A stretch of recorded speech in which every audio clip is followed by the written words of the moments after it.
for this really important webinar sponsored by the Uhuru Solidarity Movement. This is the organization of white people under the leadership of the African People's Socialist Party, which is building the mass movement for white reparations to African people. Now, we are in this profound moment in history where the world is being changed by the powerful uprisings of the African working class inside this country and around the world. And tonight, we are discussing a critical issue that is out there in the media and in the communities all over, that the demand to defund and even dismantle the police. And this is the understanding of the African People's Socialist Party, is that African people inside the US live under colonialism and the oppressive power of the colonial state. It's colonialism, it's not racism, why we see all this happening. So we're going to dive deep into these questions and talk about how we as white people can support the demand for Black community control of the police. And we are honored tonight to have with us Akilé Anai. She is a leading member of the African People's Socialist Party, who has twice ran for city council in the city of St. Petersburg, Florida. She ran on a platform of reparations to the African community and the demand to end the public policy of police containment of the African community, and also a demand for genuine economic development for the African working class. Akile is also the director of the Agitation and Propaganda Department of the party. She's editor-in-chief of the Burning Spear newspaper and leads also the work of Black Power 96 FM radio station, the Burning Spear, and the production of all the party's many books that you can get at burningspearmarketplace.com. So she's an incredible leader. We really welcome you, Director Akile. Uhuru, really glad you're here. We also have tonight with us the chairwoman of the African People's Solidarity Committee, which is APSC, the white organization of white people that the African People's Socialist Party has created, that we function in that we are the white solidarity movement with we function as white solidarity with Black power in the belly of the beast, in the heart of the white community. And the chairwoman of APSC is Penny Hess. Really salute you, comrade. So glad to, my direct leadership in APSC. Penny Hess, thank you for being here tonight. And we also have Jesse Neville, who is chair of the incredible Uhuru Solidarity Movement, which is the sponsoring organization of this webinar. And Jesse and USM, we work under the leadership of the African People's Socialist Party to build the mass movement of white reparations to African people. Uhuru, Jesse, Uhuru comrades. And as always, we are building support for the Black Power Blueprint. This is the self-determination project of Black Star Industries and the African People's Education and Defense Fund, building political and economic power in the hands of the African working class. Its headquarters is at the Uhuru House in St. Louis, Missouri. The address is 4101 West Florissant Ave in St. Louis. And through purchasing properties and renovating or demolishing abandoned buildings, this project is creating just beautiful, incredible cultural and political hubs, economic incubators, and community spaces all over St. Louis. It's really incredible, and you need to go there to see it. So since our last web show, there have been incredible strides in the construction of the One Africa, One Nation marketplace, the outdoor marketplace and event space that's right across from the Uhuru House. And of course, we want to salute our leadership, my leadership, Chairman Omali Yeshitela and Deputy Chair Ona Zane Yeshitela for leading the entire work of the Uhuru movement. And we salute the entire African People's Socialist Party.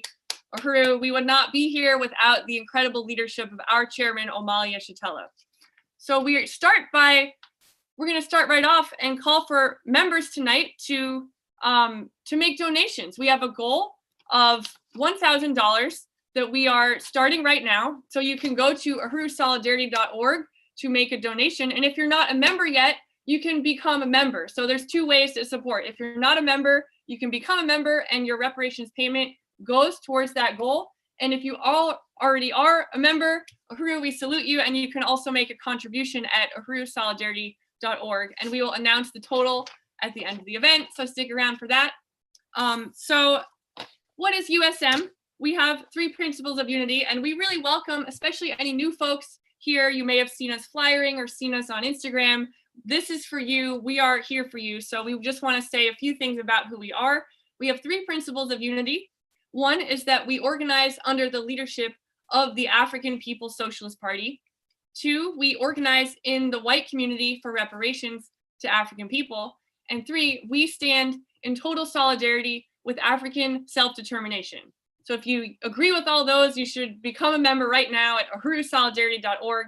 And we're just going to get started right away. I'd first like to bring up our first speaker, Director Akilé Anai, the leader of the Agitation and Propaganda Department of the African People's Socialist Party, as well as she was a formal candidate for city council in St. Petersburg, Florida. So thank you, Akile. Uhuru. Uhuru. Uhuru, thank you, Hallie. And I just want to salute the Uhuru Solidarity Movement for this incredible discussion that we'll be having on today. And I think it's really important and obviously very timely. And I do want to start off by recognizing, saluting my leadership, Chairman Amalia Shatella, who is, just a general during this period, just providing incredible leadership that he has been over the last 50 years, but providing incredible leadership over the whole struggle and really helping defining it for us within this movement and for the whole world, which the chairman of the party has been doing since its inception, which is defining what we're seeing happening and really getting to the essence, the core of the contradiction, so that it gives our struggle a to what end. And I think what we're going to be talking about today, and some of the things I want to talk about in my presentation, is that is about that to what end, because the whole demand for defunding the police that we're seeing being made is what does defunding the police mean? What does it do? And what is where does it lead African people at the end of the day? And so I just want, just to provide clarity about that question, is defunding the police, a bad move, good move, et cetera, wanted to be able to sum this up. And of course, when we're going to do that, we have to say the context of which we're having this discussion. And that's that African people live under colonial domination, domestic colonialism within the US, and under colonial domination wherever it is we've been dispersed, that our Africa and our resources are, in control, in the grip of white power, imperialism, and that, there's an alien hostile force that dominates our lives for profit, to benefit off of our stolen labor, our resources, and our lives. And that's colonialism. That is what colonialism is. And colonialism is, it looks like the murder of George Floyd, and it looks like every contradiction that exists in the African community. It is based in colonialism. That is the core. That is the problem. And it's really important that we are able to say that what we saw with the murder of George Floyd, what we increasingly see with the murder of Africans by the police in this country, is we have to sum that up. We have to say what that is, and that we have to define it as colonialism. We have to say this is colonialism, because that provides the to what end to our struggle. Because if we know what it is that we're dealing with, we can, I believe the topic of this discussion is titled "Dismantle Colonialism." We can do that. We can end that. We can destroy a system of colonialism, and Africans can rise to power over our own lives, over our own resources, et cetera. We can do that. We can do that. And the party was created for the purposes of doing that, for the struggle to end colonialism. And we keep really honing in on this question of it being the colonial contradiction, because then you're able to even sum up things like defunding the police. And what does that mean? What does that mean under a vicious system of colonialism? What does defunding the police mean? So it's really important for us to define it this way, one. And two, because what we're seeing happening with the struggle, and I just want to say that it is righteous. It's, the rebellions that are happening, not just in this country, but we're seeing around the world what's happening, that, the system of imperialism is deep crisis. It will never be the same again. We've been seeing it unfold in the most profound way at the start of this year with the whole COVID-19 pandemic. We really saw, it just opened this era up in a really serious way. And then this happened, and this just exacerbated the contradictions for imperialism. So, what we're seeing with this crisis, it's a thing that, again, it can never be reversed. It'll never be the same again. And partly it won't ever be the same again is because of the existence of the African People's Socialist Party and the Uhuru movement, because because we are able to define this period and say what the contradictions that we're dealing with, and we have a revolutionary organization of the African working class, being able to, forward this struggle and deepen this crisis, beyond where it is now. So, so it can never go back. And everything we're seeing, it is incredible. The rebellions and everything that's happening, it's an incredible period, as was stated. But what we're also seeing in this period is like this counterinsurgency on the movement for Black Power, the Black Power movement, the rise of the Black Revolution. We're seeing, when you hear slogans like Black Lives Matter, when you hear these really empty, end racism and, become anti-racist and all that type of politic that you're seeing all over the place, and including the whole question of defunding the police to an extent, is based in this politic that takes us nowhere. And it defines a struggle, as the chairman has been, just saying for years and years, that this whole question of racism, when we're fighting against racism, what it does is it puts white people directly in the center of the whole struggle. And now Africans have to fight to make white people like us, that we have to, and of course that means that you can't fight. That means Africans can't fight, because if the struggle is to get white people to like us, and that means we can't fight at all. And we have to do things, crawl on our bellies, and do things, say things, and be in the most humiliating positions to white people, because the struggle now has to be to change white people's minds, change the police minds, change the government's minds. It's about changing the minds and appealing to, whatever humanity, if there is any left inside of these people. And that's where the struggle is. And when we're saying things like, Black Lives Matter and these really empty things, it takes away the righteous resistance. It takes away from the resistance that we're seeing, where Africans are in the streets fighting for power and dealing with a contradiction of colonialism, where Africans don't want to, no longer want to be gunned down in our own communities, no longer want to starve, no longer want to be gentrified out of our own communities. While Africans are waging this struggle, we have this whole surge now of, it's really just despicable, that type of politic, that it's really important for us to really get out there and get this line about colonialism out, because we have to draw this line. We have to draw it so severely, because it's not, because what has been defined now, that's not the struggle. The struggle is against colonialism, and that means that people then can take a genuine stance and, again, gives our struggle some direction, tell us where to go. So I wanted to say those things first. And it is true that the party, again, since its existence, the whole question of, the police in the African community within the US and, around the world, because the police function as a military occupying force within the African community, and that the police are the tool of the state, the thing that, it maintains a system of colonialism. It maintains colonial violence and domination over African people. That's their purpose. That's their function. So when people say the cops are, the system is messed up, it's crooked, and justice is not, no, it was designed to do this very thing, because African people are colonized subjects. Our lives, our labor, our resources are hoarded in the white communities, in the white corporations, in the stores that are being, forcibly reparated today.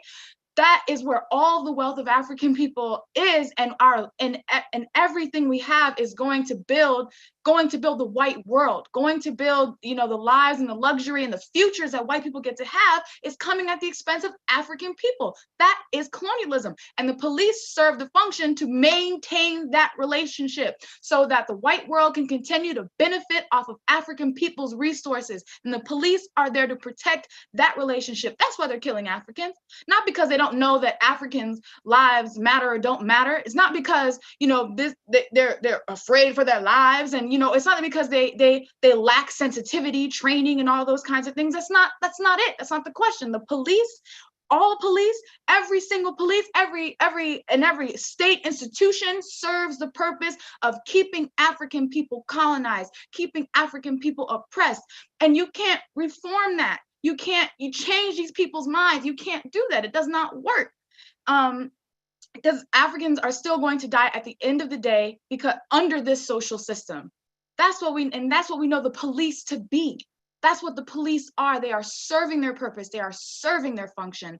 This is what they're there for. So, and this is why, another reason why defining this struggle of as colonialism versus racism is so important, because even some of the demands you might hear some of the demands, which are not demands, coming from these demonstrations where, people are begging cops to take a knee, and to just take a knee with us, and to just walk with us, and to just come into our communities and play basketball with us, and just do things with us, and just to see. And I mean, what an incredible thing. You have the colonial state, who, in the form of the police, who have a responsibility to keep African people dominated, and the demand then becomes, we just want you to take a knee with us. We just, we want you to, like, that. That's the struggle of that. That's where racism, that politic of racism, gets us. Where the struggle against colonialism means that we have to deconstruct the relationship of the police altogether. And so, the party has, been putting forward this question of in terms of Black community control of the police. And even, like, as mentioned, we ran 2 electoral campaigns, and a part of our platform was to defund the police. So it's not a new concept. The party has been doing this for years, for decades. And we did it through very popular political electoral campaigns in the city of St. Petersburg that it went viral. So it's not just it happened in St. Petersburg. It influenced, I believe it even influenced the discussion that people are having today, because it was on our platform. We were running, but not just to defund the police, which is a really important thing, because what does that mean? What does defunding the police mean? What does that look like? And when we said defund the police in our electoral campaigns, we made it very clear that defunding the police has to lead towards the deconstruction of the relationship of the police to the Black community. That's what defunding the police has to mean. And that if it's not going towards that aim, then it's meaningless. It means nothing. Just to take some money from the police to just put it in another wing of the government for them to facilitate, a different act of colonial violence against the African community is not. It does not work. That it has to be a means towards deconstructing that relationship that the police have with our community. So we didn't just say defund the police. We said Black community control of the police, and that defunding the police would mean that the resources that are being that are used to occupy and steal from our communities on a daily basis would actually go back into the Black community as reparations and economic development. It would end the public policy of police containment of Black communities, and we would transform it into a public policy of reparations and economic development for the Black community. And that part of the resources to defund the police will go into the Black community's ability to be able to have control over, I don't know if they would be called police in our communities, but it would give African people the ability to hire, fire, train, and discipline those who would have the responsibility to protect and serve our people and our communities. That's what that has to mean. That's what the question of defunding the police has to mean. And if it doesn't mean that, then it is meaningless.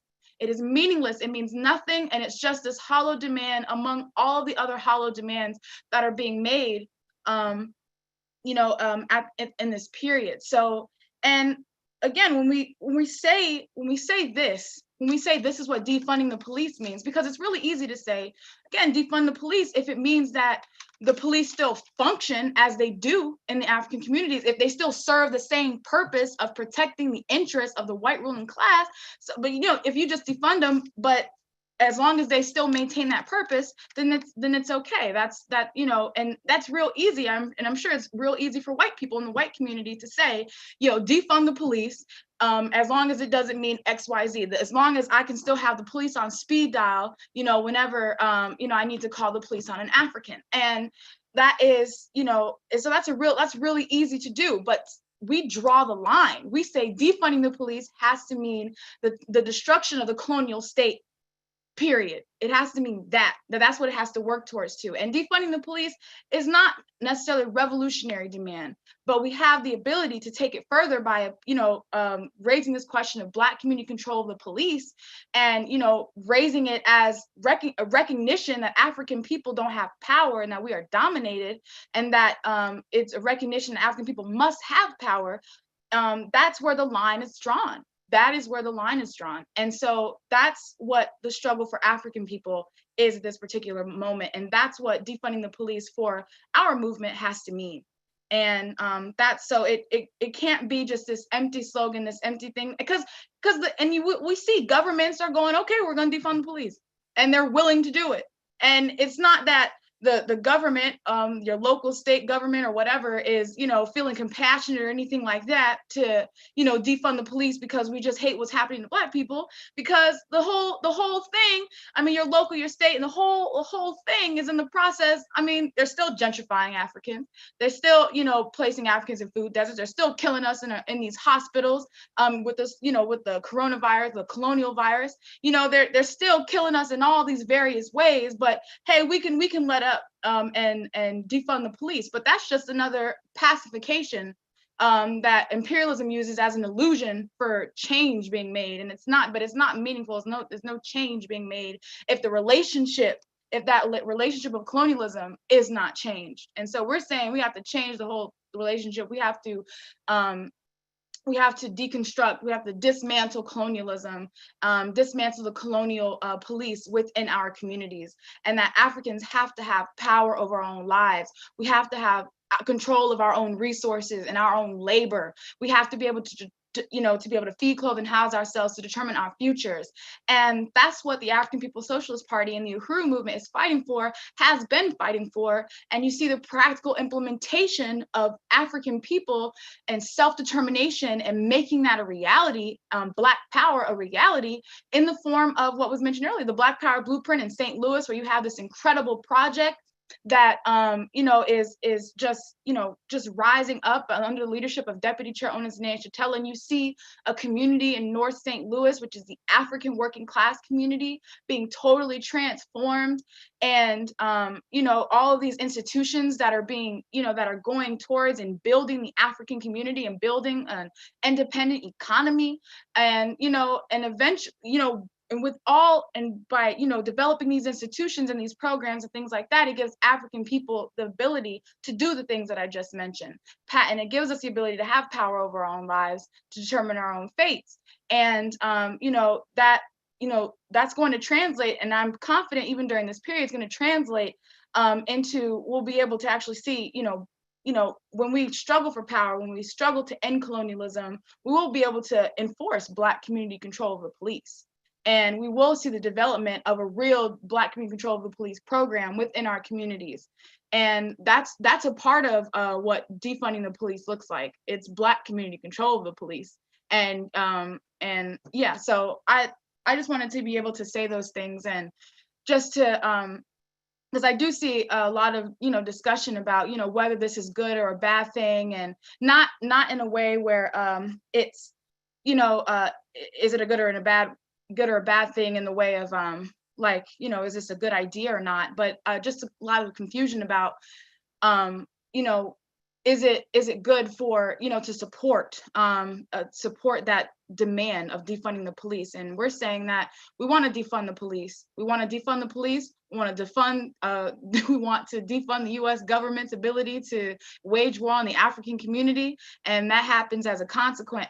But it has to it has to happen in a way where we are struggling to end colonialism for good, not trying to make the situation of colonialism more comfortable, more bearable for Africans. And like, that's not what we want. We want a total end to colonialism. We want a total end to the domination of our communities. And we want a total end to the police coming to our communities and brutalizing Africans on a daily basis, happening right now as we're having this discussion, and, you know, getting to do it with impunity.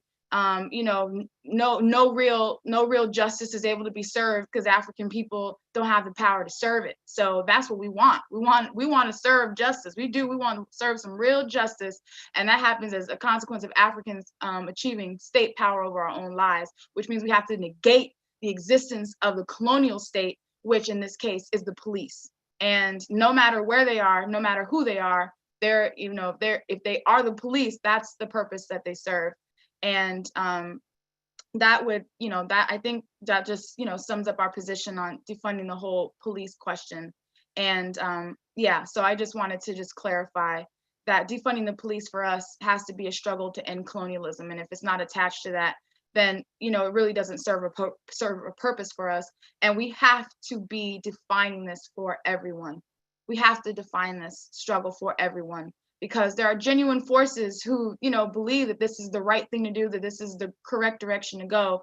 And when, you know, but based on the politic that it's rooted in, if it's not rooted in the politic of ending colonialism, then again, it's just serving to create a more comfortable imperialism. And we don't want a comfortable imperialism. We want imperialism, you know, we want imperialism's head. We want it to be gone. So yeah, I wanted to say those things, and just again, appreciate being able to participate in this discussion, and, you know, continuing on the trajectory of the African People's Socialist Party and the Uhuru movement for, you know, over the last 50 years, really advancing these questions and really influencing the discussion that's happening. And that there wouldn't even be a question about defunding the police if it wasn't for the Uhuru movement and the African People's Socialist Party, and if it wasn't for, you know, the righteous resistance of African people rising up in this country and around the world. We wouldn't, you know, that they have to even engage in that type of politics, just like they had to engage in the politic of reparations. They had to pretend to entertain that. They have to start doing these things. You know, I mean, maybe a year ago, you would have never heard that even the like idea of defunding the police. And again, that was something we were like, lunatic fringe politic. I mean, you couldn't say defund the police. You can't put that on your platform. You can't say Black community control the police. People will never unite with that. And here we are today, just as it always has been. Here we are today, where defunding the police is something that the governments are willing to do in order, if it means that Africans will get off the streets, and if that means that people will stop, force reparating these institutions, and if it means that the pressure will get off of colonialism's neck, then they are willing to go, okay, we can entertain some defund the police. But that conversation wouldn't even happen if we weren't in the room, if we weren't a part of this, if we weren't doing what we're doing today. So it is a statement of, you know, the severity of the crisis and, you know, the direction that it's going. And we should be very, very excited, because that means that it's in the favor of the oppressed and colonized all over the world. And we have to love that, you know, we love that very much. So Uhuru, thank you. And salute to the Uhuru Solidarity Movement and all the new comrades that I'm sure will be coming into this process to wage a struggle against colonialism, because that's the correct stance. That is, you know, that's a stance on the side of colonized people, of the stand of African people. And if you want to take a genuine stance, then you got to be in the struggle against colonialism. You got to be in the struggle against colonialism. If you're in the struggle against racism, you're making it about yourself. It can't be about yourself. You got to take yourself out of the center, and you got to join with the side of the colonized people to destroy this relationship, the relationship that you have personally with Africans today. You can be a part of destroying that relationship and creating a situation under the leadership of the African working class, where no one is oppressed, you know, except the oppressor. So, Uhuru. Thank you.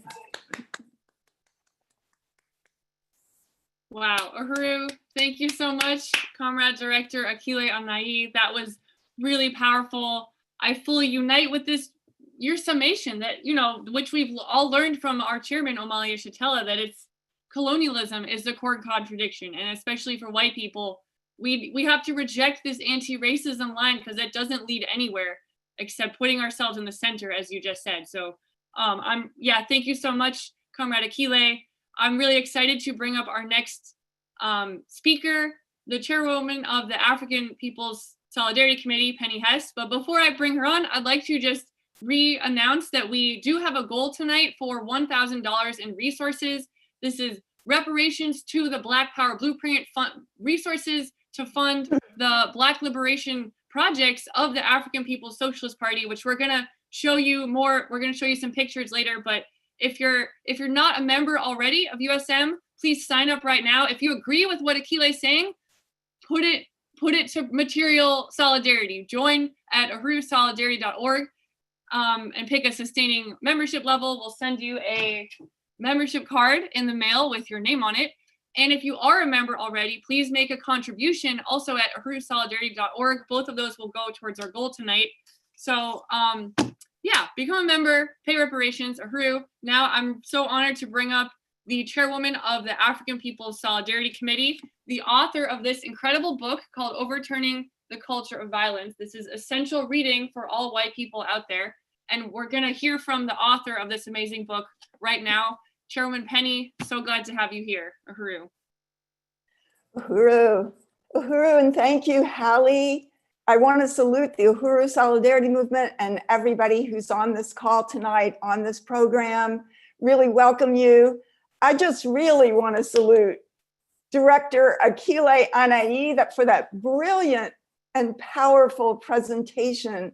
And to just say that Akile is the director of the party's Department of Agitation and Propaganda.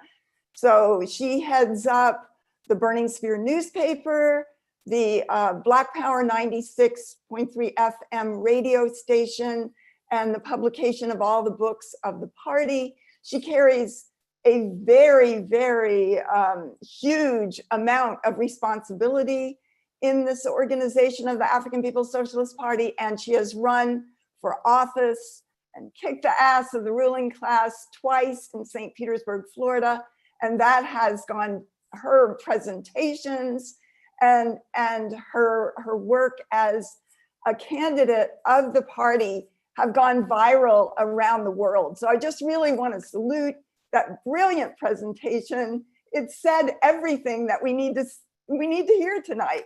And I also, of course, want to begin by saluting my leadership, Chairman Omali Yeshitela, who formed the African People's Solidarity Committee back in 1976, putting white people under the leadership of the African Revolution, sending us back into the belly of the beast, into the pedestal, into behind enemy lines to organize other white people just like ourselves.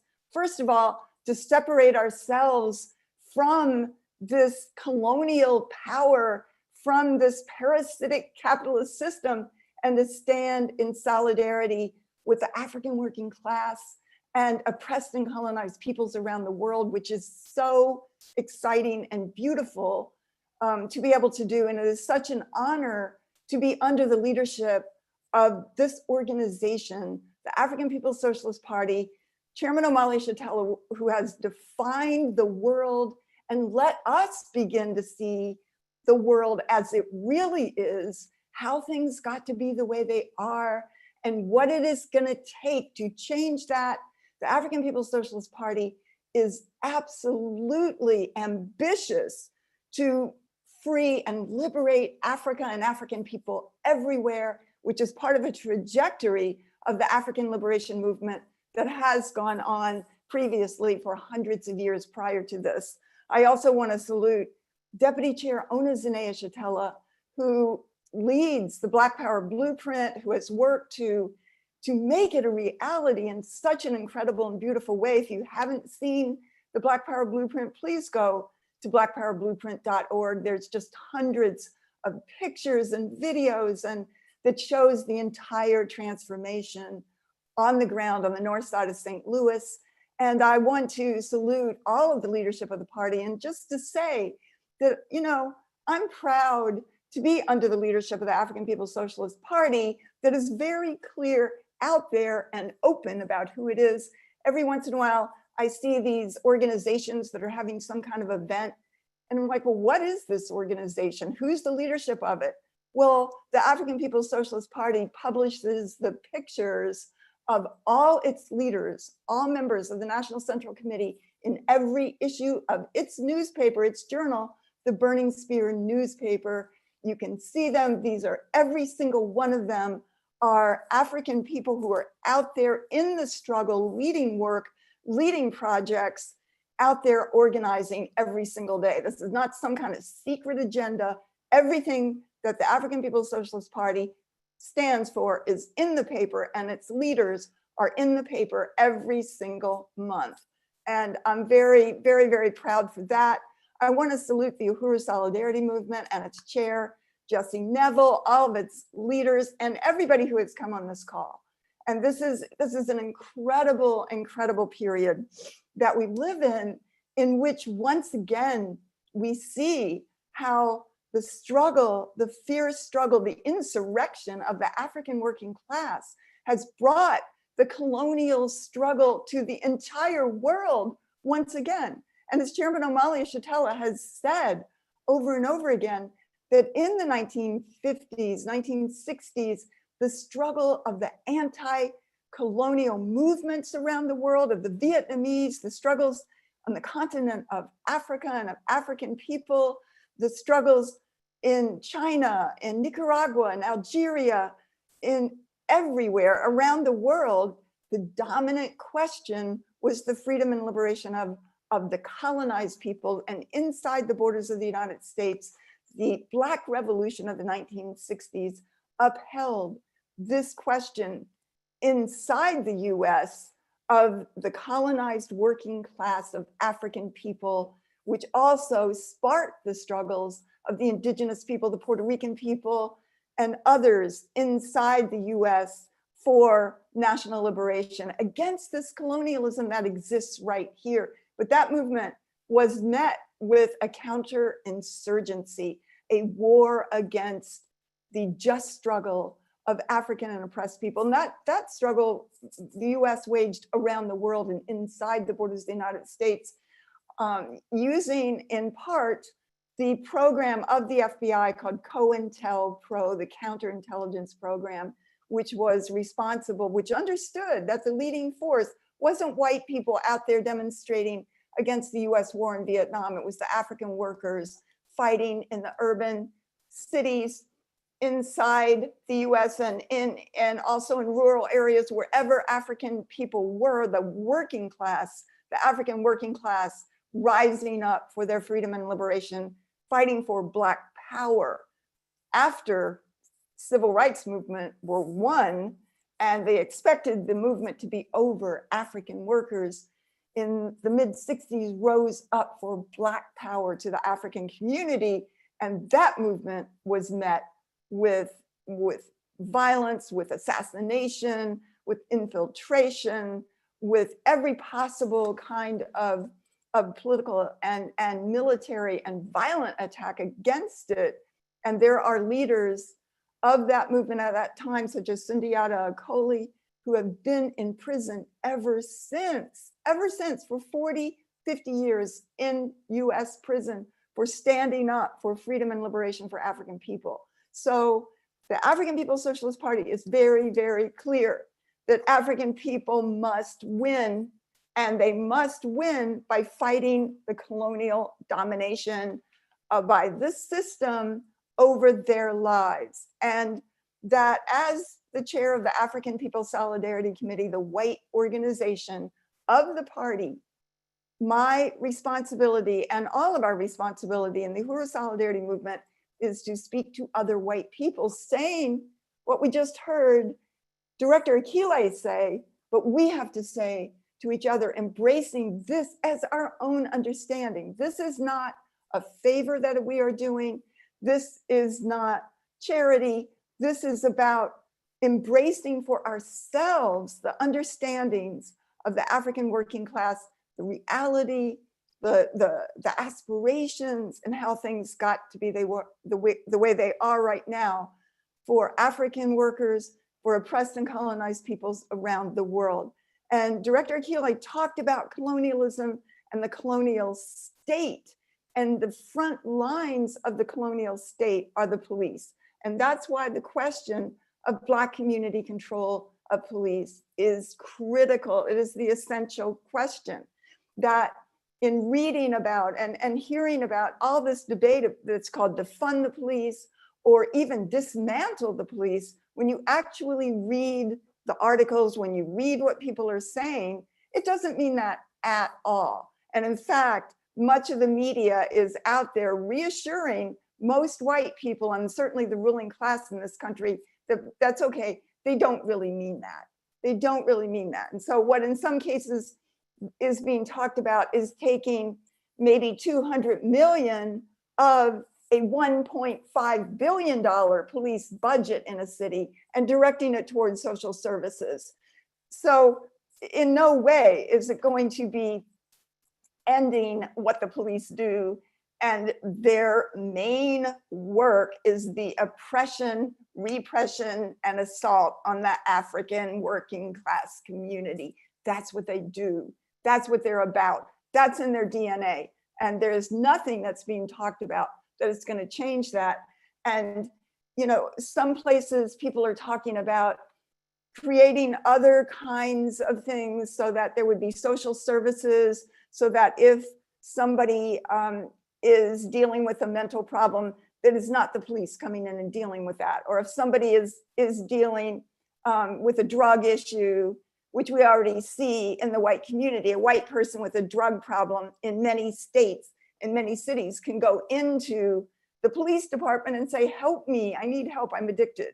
African people, after crack cocaine was imposed by the US government into the African working class community, were surrounded by SWAT teams, martial law, dogs trained on them, and helicopters flying overhead day and night.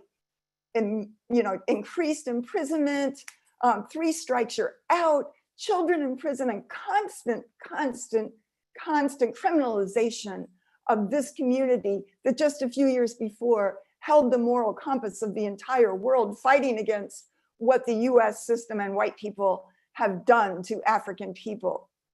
And so this is what colonialism does. And if we don't understand that, then what we're going to see is at some point, the media is going to leave these protests. White people are going to get tired of being here.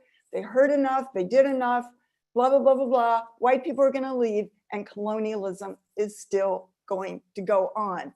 And what they're saying in some cases is that they will have these social services dealing with certain things for white people, because this isn't talking about Black community control of police. So who's going to get these social services? White people. And meanwhile, the African community, which is constantly criminalized as violent, as all of the things that they say about it every single day, certainly here in St. Louis, the media, the St. Louis Post-Dispatch, every single day has 2 or 3 articles that are all about slandering, demeaning, degrading the African working class of the city and justifying what they do. And that's what they will continue to do. That's why it has to be the Black community control of the police. Not one person is talking about that. And it has to be a question of ending a popular public policy of police containment of the African community. Popular, meaning white people voted in. We voted for 3 strikes you're out. White people vote for the sheriff that is gunning down the African community. And as the chairman has said, every single politician in this country runs against the African working class. Who wrote the crime bill that put 100,000 more police into the African community, that funded that made the 3 strikes you're out, that made the criminalization and the deepening of the sentencing of African people throughout the US? Biden wrote that. Biden wrote that, and Clinton passed it. Democrats did that to the African community. And we know, we've heard Hillary Clinton, you know, people have probably seen the videos of her saying that African people and African children are super predators, justifying the police, the military, basically the colonial military police state coming into the African community to kill, to maim, to crush down, to fill the prisons, which are a multi-billion dollar industry inside the US. I wanted to just say really quickly, in yesterday's New York Times was an article that said, rage and promises followed Ferguson, but little changed. It said, millions of dollars were spent to alter overly aggressive policing after the killing of Michael Brown in 2014, with little result. Will George Floyd's death be different? And it said, America has been here before, a Black man on the asphalt dying at the hands of the police, convulsive protests across the country, a national reckoning, vows to change. The last time it was 2014 in August, Michael Brown was the victim, Darren Wilson was the officer, Ferguson, Missouri was the place. After the unrest that followed that fatal shooting, police departments spent tens of millions of dollars on body cameras, revised use of force policies, and held training sessions in implicit bias and de-escalation. A presidential task force issued 153 recommendations and action items. The Justice Department forced 7 troubled police departments to consent decrees with mandatory benchmarks aimed at reducing racial disparities and police brutality. But what changed? What changed? And, you know, I just want to say that when we look at the police, we can look, and again, my understandings of what the police are as the colonial occupying army in the African community, that's its goal. This understanding comes from Chairman Omali Yeshitela, who has laid it out in books, in presentations, in videos, laid it out what it is. And we can't deny that the police started as slave catchers, as African people were escaping their enslavement, which was legal inside the United States. There was convict leasing after the Civil War, in which that went on for 80 years or nearly a century, in which now Africans, especially in the southern states, but other places as well, were arrested through Jim Crow laws, which basically made everything African people tried to do to get a job or create their own business illegal in the United States, and that Africans were arrested on these Jim Crow laws and now owned by the state, who leased them out to their former slave masters in the South. And that is what rebuilt the wealth of the South, was convict leasing. Read about it, read about it. It went on for nearly a century, and within 15, 20 years after the end of Reconstruction, the families of former slave masters in the South were richer than they were before because of this, because they had Africans doing all the labor that was owned by the state, and they were worked to death. The slogan of convict leasing was, one dies, get another. This is how vicious, this is what the colonial state is.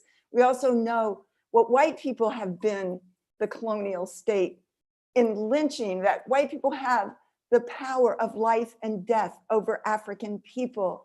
We can be the state. We are the state. We are, the chairman calls it the white people's state, that under lynching, not one white person was ever even arrested, even cited, even given a ticket, certainly not taken to prison or anything else over all this time of at least 10,000 Africans that were murdered at the hands of white violence in this country. And you say, well, that was a long time ago. Well, what about George Zimmerman? He is a civilian. He murdered, nothing happened to him. There was no responsibility. And the only reason that we're seeing those guys in Georgia who so obviously slaughtered Ahmed Arbery is because it was on video and because of the force of the leadership of the African working class that we see right now. But we'll see what happens to them. And this whole question of police murder and violence, it didn't start now. It doesn't just go back to Ferguson. This has been the reality. I've been in this movement since 1976. How many hundreds of demonstrations, of campaigns has the International People's Democratic Uhuru movement and the African People's Socialist Party taken on in all the years that I've been part of this? Hundreds, if not thousands of cases of Africans. And that in the 1960s, the colonial, horrible President Johnson created reforms on the police. In 1970s, the US government created the civilian review boards, which is essentially what they're talking about if they're not talking about Black community control of the police, they're talking about some kind of totally impotent police review board. Believe me, members of the party and the Uhuru movement have been on these boards. They have no teeth. You can't even talk about certain things. It's in the favor of the police and rules that way every single time. It is absolutely meaningless and upholds the interest of the colonial police. And we saw that happening in the 1970s, the 1980s. And then in 1991, there was the brutal beating of Rodney King in Los Angeles. There were powerful uprisings then and a whole wave of reforms that came in then. But in 1994 was this crime bill, this hideous crime bill that was an incredible assault on African people, locking them up, putting the 100,000 police on the streets that are killing Africans, that was passed by Clinton, written by Biden back then, and supported by Obama, every Democrat that we see, not to mention, of course, Republicans. In 1996, we saw the brutal police murder of Tyron Lewis in St. Petersburg, Florida, just 3 blocks from the Uhuru House, in which the African community of St. Petersburg, Florida went up in flames in militant resistance.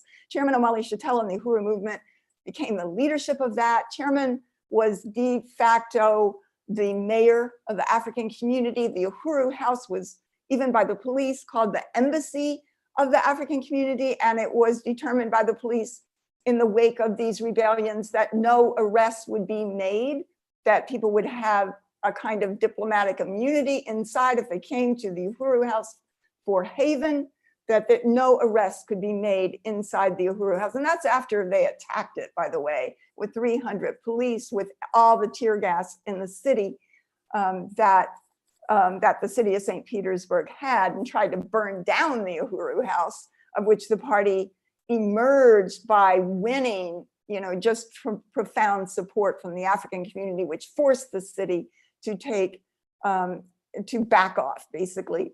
In 1997 was the brutal attack on Abner Louima in New York, in which the police brutalized him by taking their baton and jamming it into his anus, destroying his internal organs. There was outcry after Amadou Diallo in 1999 in New York was being attacked by the police on the streets as part of the war on drugs that were funded by this crime bill. As he was trying to get out his wallet to show his driver's license, he was shot. He fell down. He was shot 40 more times through the feet in front of his own house, looking for his key. And then in 2012, and there's many others, many others, as we know. Trayvon Martin murdered in 2012 by George Zimmerman, by a white man acting as the police, and acquitted. And again, we see reforms in the wake of this.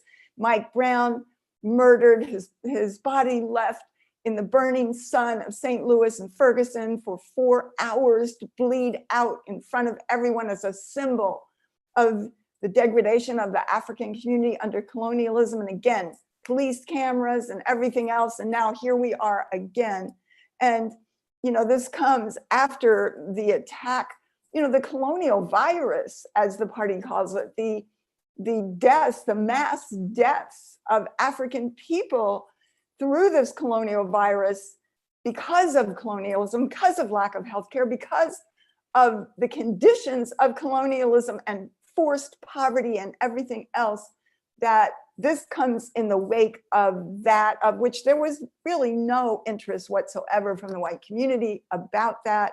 And again, we are seeing that the state is the instrument of the violence to protect the status quo, to protect the moneyed sector, Wall Street, the military. It is the colonial state. And when we look at a reality, if there is colonialism for African people inside this country and for indigenous and Mexican people, then who is the colonizer nation? That means us. It's not enough, as has been said, as Director Akile so brilliantly said, as Chairman Omali Shatella has laid out so many times, so clearly, it can't be about racism. It's not about the ideas in our heads. That's not what guns down African people and locks them up in the greatest numbers of any country inside this planet. More Africans are in prison here than in China, or than people in China or other places around the world. So, we are the colonizers. It's not enough to say it's privilege or, white supremacy. It is a political and economic infrastructure of colonialism that is part and parcel of imperialism, parasitic capitalism born by the assault on Africa, the enslavement of African people, the genocide of the indigenous people, the theft of African labor, resources, and genius, the theft of the land of the indigenous people and their genius, and the colonial domination of the majority of the people on planet Earth. That's what gives us our ability to see the world as us in the center, the subjects of history, so that we can say, oh, it's just a matter of us unlearning racism, putting ourselves in the center, but we can take a anti-racism class and then go home to where we live, and we still have all of the resources, the social wealth passed down from generation to generation, while African people are still being gunned down and locked up into prison every single day. So cutting the budget by a small percentage is not going to change this. Changing, what they're talking about in terms of defunding police, the only answer is Black community control of police, control to, as Director Akile said, of African people themselves to hire, fire, and determine what the duties and responsibilities of the police are in their own community, and it must be responsible to them. And that is a part of the struggle led by the African People's Socialist Party for political and economic power in their hands. And that's why we look at the African People's Socialist Party, and they have 50 institutions of dual and contending power, from furniture stores to Uhuru Foods and Pies, to the Black Power Blueprint, the outdoor garden space, the building of a bakery cafe here in St. Louis, a basketball court, etc. This is why this exists, because it has to answer to what end is this protest? It has to go beyond protest. It has to be there when the protests are gone, then what? And this shows the struggle for political and economic power, Black power in the hands of the African community. And that we live on this pedestal, we owe reparations. Everything that we have came from the stolen labor, the stolen resources of African people. This land belongs to the indigenous people. All of, this land must go back to the indigenous people. It is theirs. African people must have, Africa must have the value of their stolen labor, which is everything, It all must go back to them. I salute the Uhuru Solidarity Movement for the incredible work around the fight against the money sector to make Wall Street pay reparations. We all owe reparations. but also we must go to our ruling class and say, you owe reparations to African people, the 1% who have the majority of the wealth on the planet, who have more wealth than all of the rest of the people, African people and oppressed people around the world. That those resources must go back to them. This is part of an anti-imperialist struggle, a struggle for socialism, true socialism, led by the African working class, which means the empowerment of the African working class at the means of production.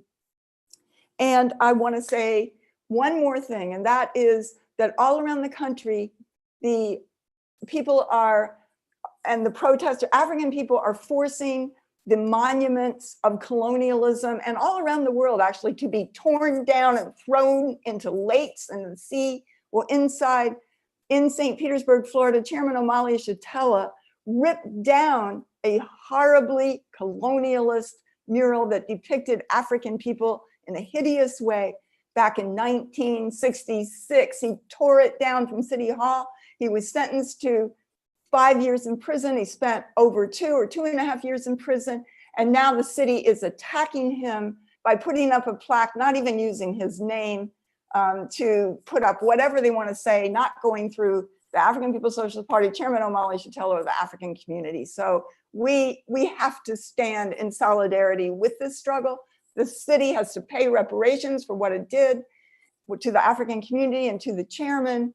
And there has to be whatever the party, the African People's Socialist Party, Chairman Omali Yeshitela determines, saluting the African community on that wall in City Hall. So I just want to say we must get organized. We must embrace both theory and practice.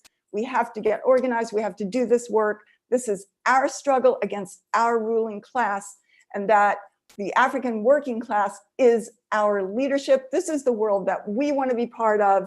Imperialism and the colonial state must go. African people must be free and liberated. So unity through reparations. Uhuru. Uhuru, Chairwoman Penny Hess. That was really powerful, very sobering presentation. We just heard from Penny Hess, Chairwoman of the African People's Solidarity Committee. And yeah, it's just to briefly sum up, as you pointed out, as well as Director Akile, that the word Black is critical in the phrase Black community control of the police, because without that word, without the Black working class leadership, we know that the invisible word in community control of the police is white. It's just not there. And that's why it's so important that the Black working class must lead this campaign for Black community control of the police. And that white people, we need to support that, because they've been doing it for decades. As you laid out, the history of the Tyrone Lewis uprisings in the 90s, the party's been doing this for decades. And white people, it's easy. We just have to join USM, pay reparations, support the work that the Black community has been doing for decades. So if you're a white person on this call and you're just coming in, really welcome you to this webinar about defund the police, pay reparations to the African community. If you agree, if you appreciate what's been put out tonight by Director Akile and Chairwoman Penny, we really encourage you to join Uhuru Solidarity Movement. Become a member. We will send you your membership card. You can become a member at uhurusolidarity.org/join.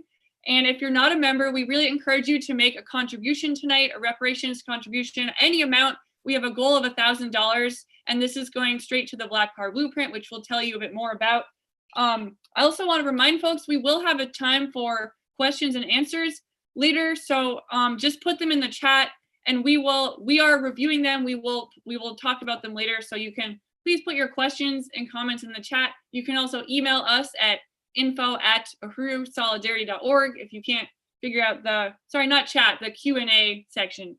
So give us your questions, become a member. We will announce our resource goal and membership that we got later. And now I'd like to bring up next my direct leadership in the Solidarity Movement, Chair Jesse Neville. He's been the chair of the Uhuru Solidarity Movement for many years now. Very powerful leader.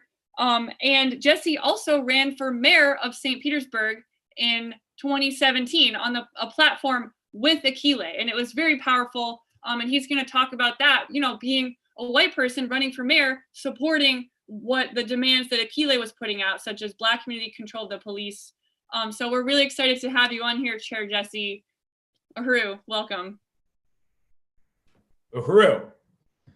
Uhuru. Well, I know everybody is muted, but I just want to give a collective round of applause, standing ovation for the two presentations that have taken place up to now from the Director of Agitation and Propaganda for the African People's Socialist Party, Akilé Anai. It's an incredible honor to have Director Akile on our program tonight to present that incredible analysis. And I absolutely unite with everything that Director Akile has put forward, and also APSC Chairwoman Penny.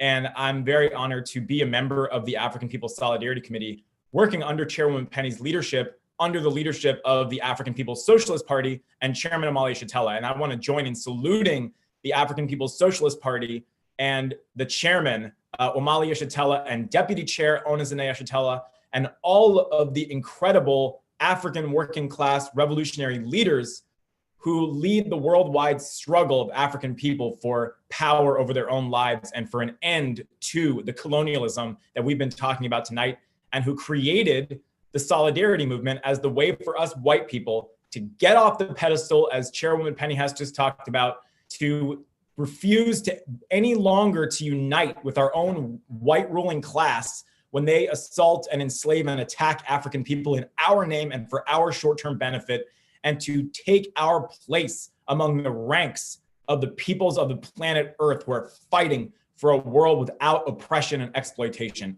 That's the world that we want to be a part of. And if you agree with that, join the Uhuru Solidarity Movement right now. Go to uhurusolidarity.org/join and become a member. And we're going to give you a shout out later tonight if you join during this event. What I want to talk about is this whole concept of defunding the police in relationship to the main campaign that the Uhuru Solidarity Movement is carrying out right now, which is the campaign that was mentioned earlier to make Wall Street pay reparations. And we want to talk about how the campaign to make Wall Street pay reparations and the campaign to dismantle colonialism is the true movement under the leadership of the African working class to totally defund the police, not to take a little smidgen off their bloated giant budget and say that the deed has been done and now the police have been defunded, but to truly defund the police means to look at who funds the police. And that's what I want to talk about. First, I want to salute the heroic African resistance that has made it possible and made it so compelling for people to come to an event like this tonight. There have been demonstrations in over 1,600 cities in this country and throughout the whole world. The whole world is on fire for an end to the violence that is carried out against African people. And white people, we know we can't sit on the sidelines. We have to take a stand. We have to get organized. We have to be under the leadership of the African working class. And as Chairwoman Penny has said, as Director Akile said, when the cameras leave, when the news media packs up and goes home and finds something else to talk about, when it's no longer trending on Twitter, we have to still be here, accountable to the leadership of the African anti-colonial struggle for the long haul. That's what it means to take a stand against colonialism. And that's what it means to take a stand against the colonial state that benefits us, that creates one reality for white people, one police department for white people, and something else for African people altogether. The same is true of the prison system. The same is true of the healthcare system. The same is true of the education system. It is all part and parcel of the colonial state and the colonial oppression of African people.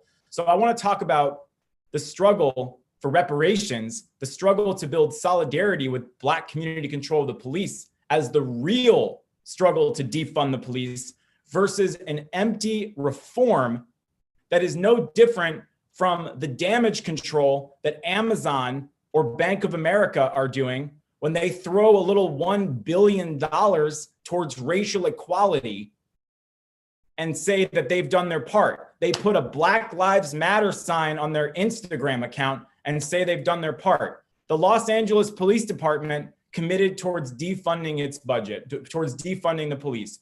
Do you know what that means, comrades, friends? It means that they're going to cut $150 million from their police budget. Their police budget is $1.8 billion. So maybe they won't have $150 million on hand for donuts or fancy coffee, but the vast majority of their police budget that's going towards tanks, that's going towards assault rifles, that's going towards bulletproof vests and other weapons that they use against African people remains intact. So we want to talk about making Wall Street pay reparations, a strategy put forward by Chairman Omali Yeshitela that is a full frontal assault on the primary funding mechanism that makes possible the work of the colonial police, and that's the Wall Street banks. On Friday, the Uhuru Solidarity Movement held a press conference in front of Bank of America with Chairman Omali Yeshitela. It was a great honor. And our goal was to demand reparations from Bank of America to African people in the form of a massive turning over of capital to the Black Power blueprint, an anti-colonial project of the African working class that is about negating the influence of the banks over the African community, as the chairman said so brilliantly. It is a project that is designed to repair the damage that the banks have caused and that colonialism and capitalism have caused to African people. When we showed up to that press conference, you know who was waiting for us? Not the media, the police. They were there to protect the banks. And this was in response to an announcement by Bank of America that they were going to be giving $1 billion to racial equality over the next 4 years. Their net worth is $2.83 trillion.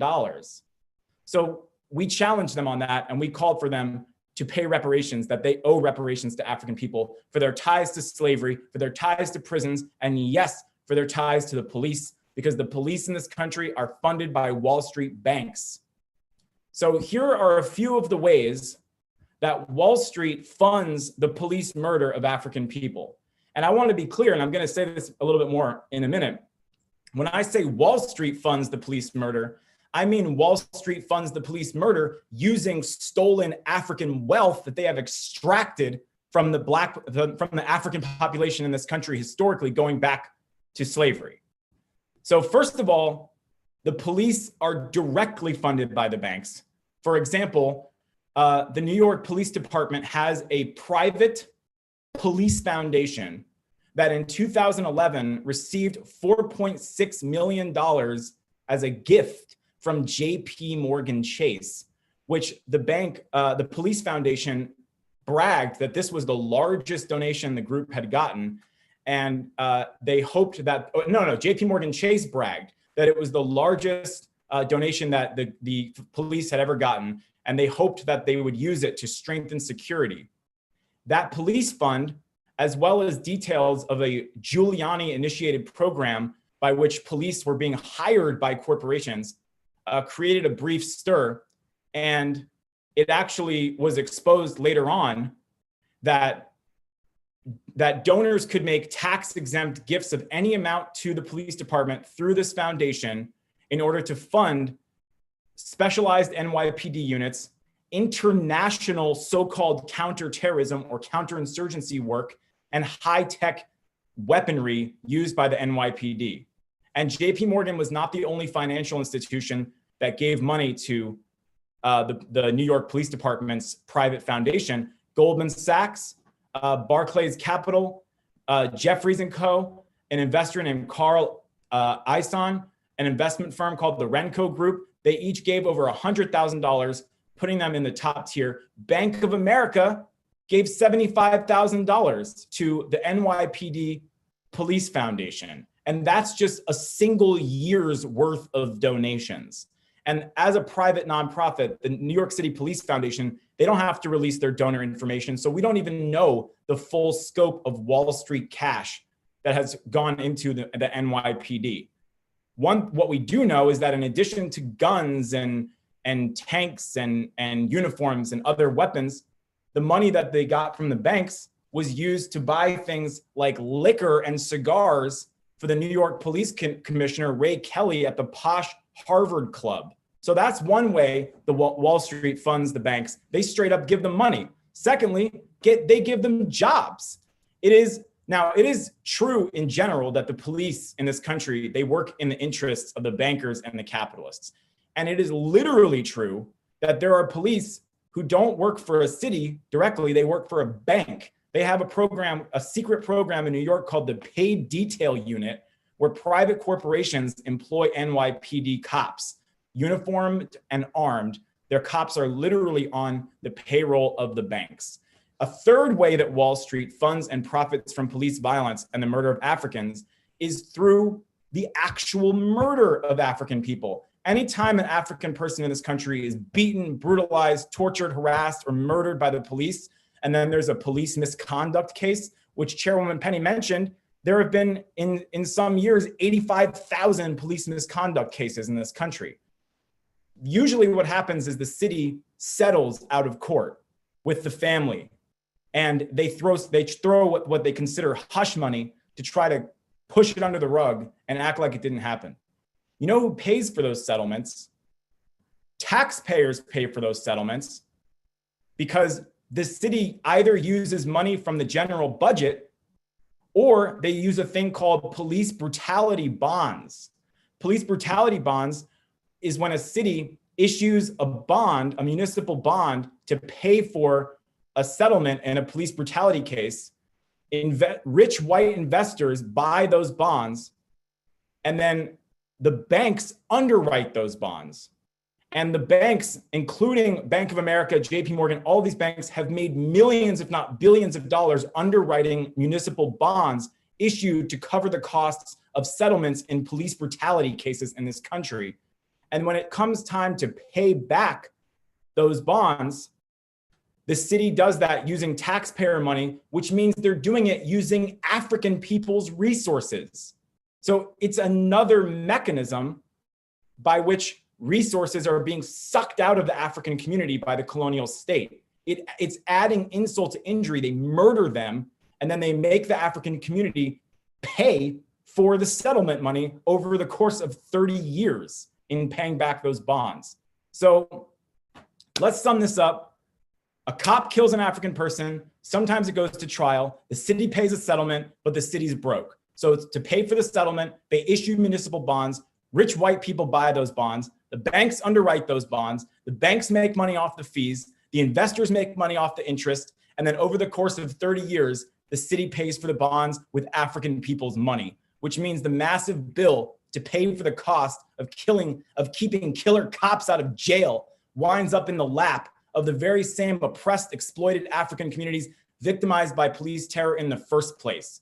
So what that really means is that the police in this country, like the entire capitalist system that they protect every single day, are funded by stolen African resources. And reparations, which is African people recapturing their own resources, is the true, total, irreversible defunding of the police. As Chairman Omali Yeshitela said, when you saw African people who were accused of so-called looting, when they went into corporations, when they went in and took the money out of the banks and burned down those banks, that was forced reparations. That was defunding the police.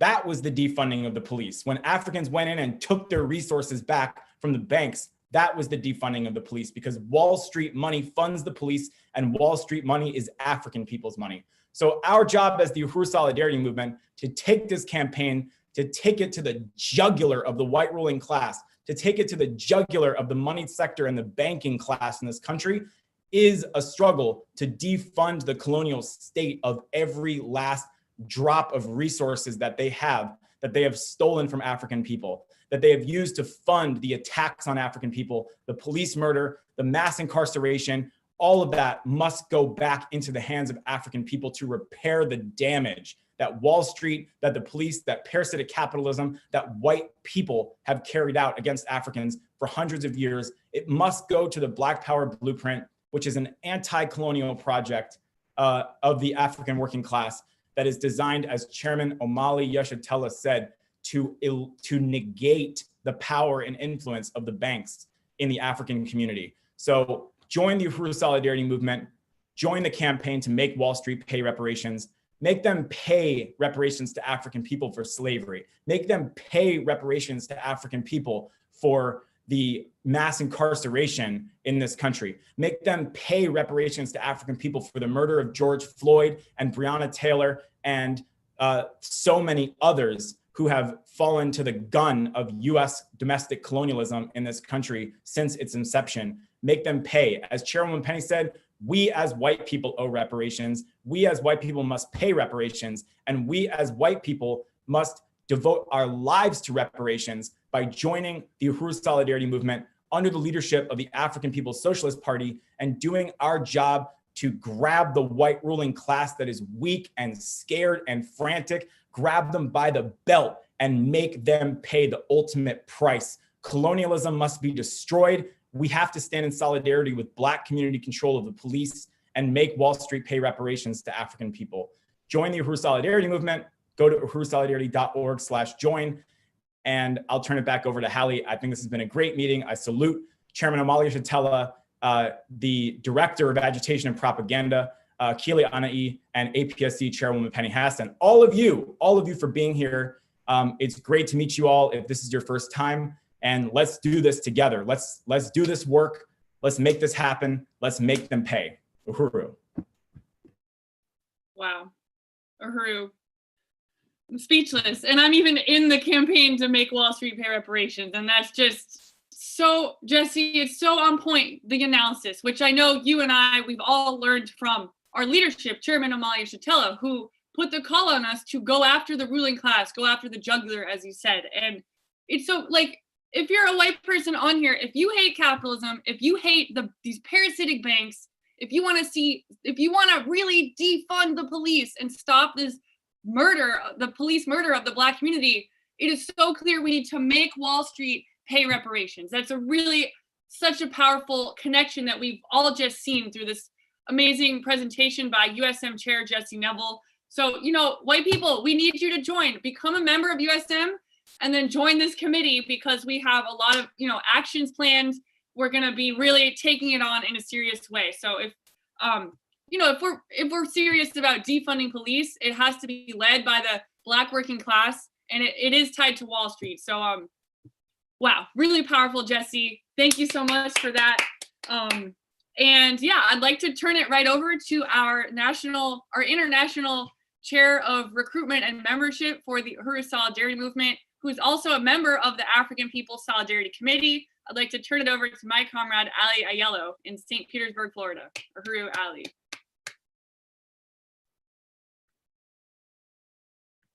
Uhuru, thanks, Hallie.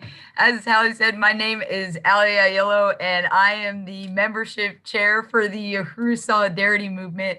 And I really want to salute those brilliant presentations that were made by our speakers. I really want to just give a round of applause to the Director of Agitation and Propaganda for the African People's Socialist Party, Akilé Anai, to Chairwoman Penny Hess of the African People's Solidarity Committee, and to our national chair of the Uhuru Solidarity Movement, Jesse Neville. I really appreciate those profound presentations. And I'm here to talk to you today about how you can be part of dismantling colonialism. That is what this is all about. So Jesse, if you want to go to the next slide. And you can be a part of dismantling colonialism today through reparations to African people. If we actually want to do something and we want to see an end to colonial domination of African people, and we want to be on the right side of history, then we need to stand in solidarity through reparations to African people. So we have a goal today, as Hallie's mentioned, of raising $1,000, but there are two ways that you can contribute to this. And as the membership chair, I want to talk to you about becoming a member of the Uhuru Solidarity Movement. And we want every single person in this meeting, every single one of you tonight, to become a member of the Akilé Solidarity Movement. It's been said before, and I'm going to say it again. Join, join, join. It's so critical. Because when you become a member of USM, you negate the power of the colonial police. You negate the power of the parasitic capitalist system that oppresses and exploits African and colonized peoples around the globe. And you become another person that this white power system can't count on.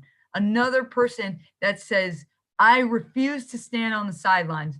No more genocide in my name. I am taking a stand against the colonial police, against the entire colonial system that oppresses African people. It's all part of the same thing. And Jesse, you could go to the next slide. And, you know, it's, yeah, great. And we are finally, you know, we are finally seeing white people taking a stand and speaking out at protests and making it happen. But what we need to do is go beyond that. And that's been talked about. We need to go beyond our protests. We need to go beyond our social media posts. We need to go beyond just speaking out. We need to go beyond, you know, even just letting the city, local, state, even nationwide governments having their own council meetings about what's gonna happen with the colonial police. And we need to actually get organized, because we know that the murder of Africans by the police is going to continue way after these demonstrations end, and they're going to continue until this colonial system is overturned. And that's why we have to join organization, but not just any organization. We need to join under the leadership of the African People's Socialist Party, because that takes us away, that takes us beyond a struggle just against racism, just against the ideas in our head that keeps white people in the center. You know, Director Akile talked about it. If white people actually want to do something, then we need to join, you know, we need to go beyond just trying to unlearn our racism and read books and things like that. But we need to stand in solidarity.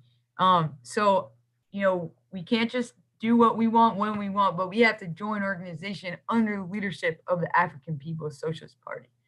And next slide. And if you don't become a member, like I said, if you don't become a member and we settle for just trying to unlearn our racism and be nice white people, and it's not going to change one damn thing in this country. And it's clear that if we want to do something, that we need to join the movement for reparations. And becoming a member of USM is an act of reparations. We can make a change by paying reparations through our time and through our money.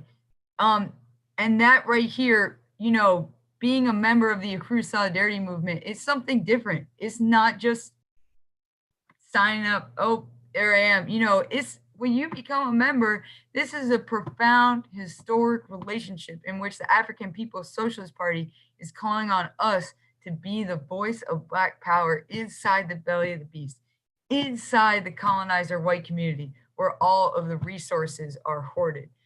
So that is, you know, we really got to understand that. And if you go to the next slide, the reparations that you pay go directly to the self-determination projects of the African People's Socialist Party that is giving Black people the ability to feed, clothe, and house themselves, and the ability to fight for Black community control of the police. And, you know, I just really want to salute Chairman Omali Shatella and salute Deputy Chair Onizanea Shatella that have put these concrete programs on the ground that have made reparations a reality and turned it into something more that just gets talked about in Congress, but turned it into something that is on the ground, that is, you know, helping the African community, and not just helping them, but giving power and self-determination to the African community. That is so critical. So I just really want to salute them. And the Black Power Blueprint was a result of the rebellions that happened in Ferguson in 2014 after Mike Brown was murdered by the police. And that's what this project is what can happen if, you know, after all these rebellions, and we can be a part of that through reparations and through supporting this project today. So I'm excited to present to you all a video that was made by the Black Power Blueprint Committee to show you all an example of what the Black Power Blueprint is and what it means to the community. Uhuru.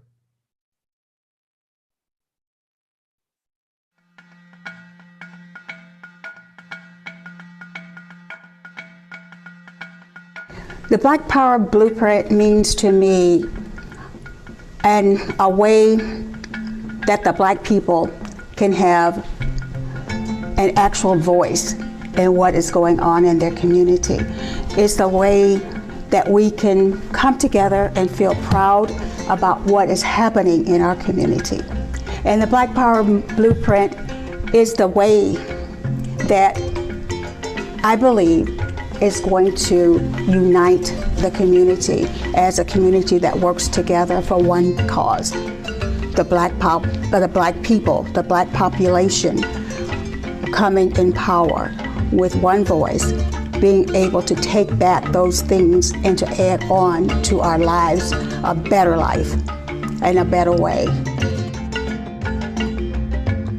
So the Black Power Blueprint, I think, points to giving small businesses or individuals that are of African descent a chance to grow and to empower themselves economically.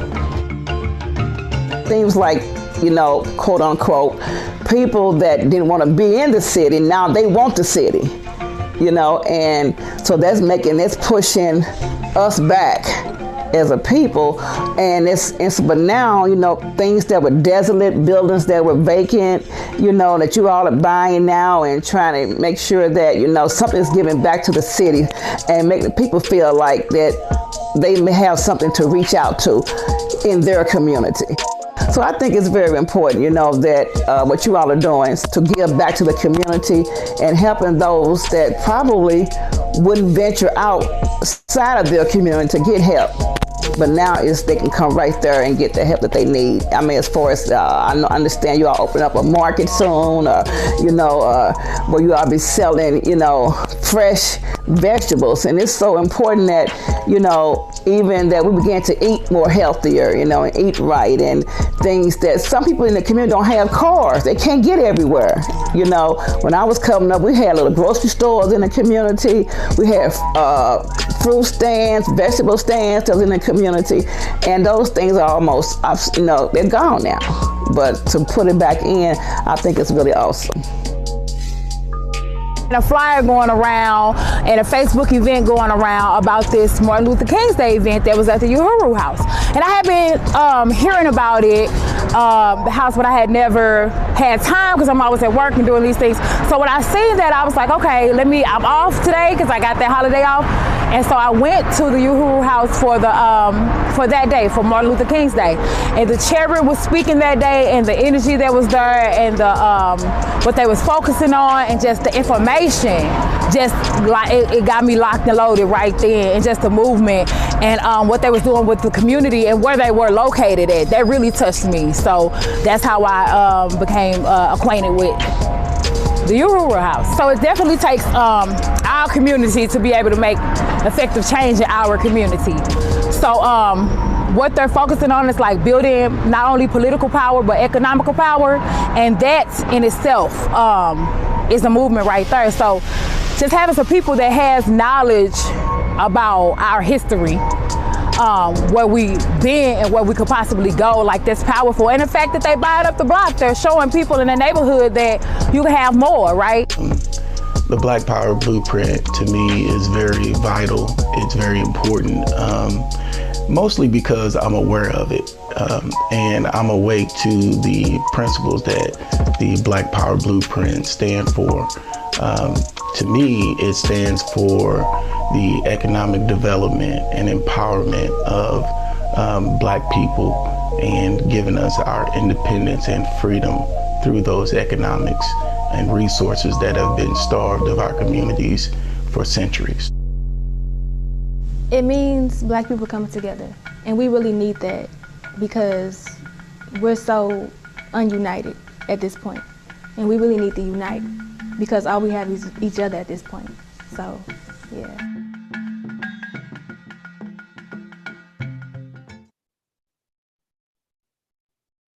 Uhuru. So, yeah, as you can see, that it's a brilliant project that is really changing the conditions on the ground, and that's why material solidarity is so important, because no matter how many unlearning racism books you read, that wouldn't create the Black Power Blueprint. The Black Power Blueprint is a material thing that that is led by the African working class community, and that's what we can contribute to be part of overturning this colonial system. So I really love that video, and I just wanted to show you some of the photos of what the project looks like now. You know, it's changing every day, and these are, you know, the garden is being planted. And things are growing and sprouting, and it's just extraordinarily beautiful. And so if you want to go to the next slide, yeah. So you can see planting cabbage or planting broccoli, all different types of things. And as the woman in the video talked about, this will be able to sell to the community, provide food and things like that. So how you can contribute to this project. So next slide, you can contribute, like I said, one of two ways: by becoming a member of the Uhuru Solidarity Movement today, or you can also, you know, pay reparations to contribute. And you can do that.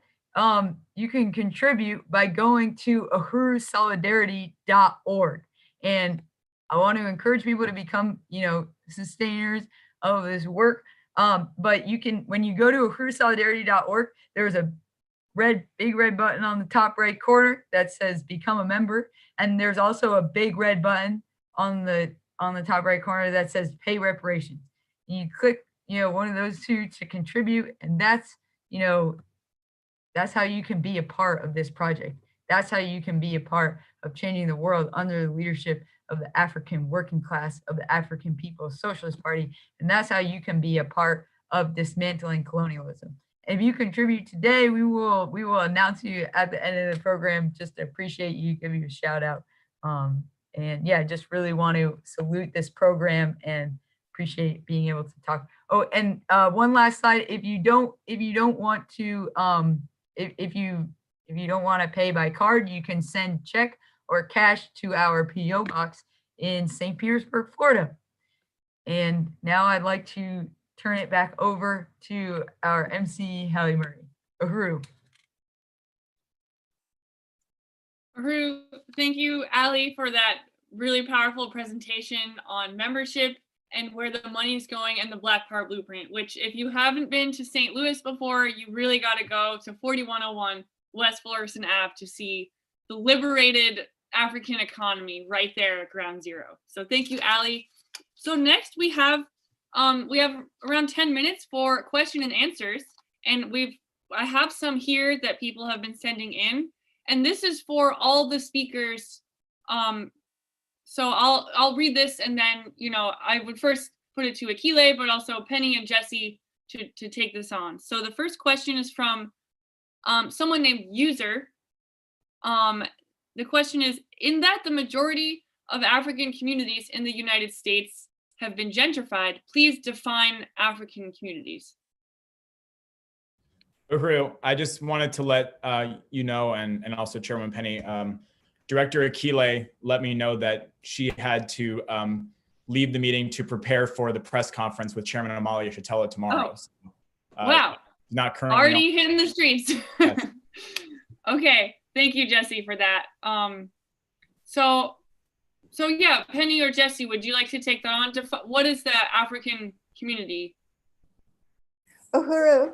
Well, I first of all want to salute what a great presentation that Chair Jesse made. That was really powerful and really just made it so clear, the relationship of the state and the banks, et cetera. That was very powerful.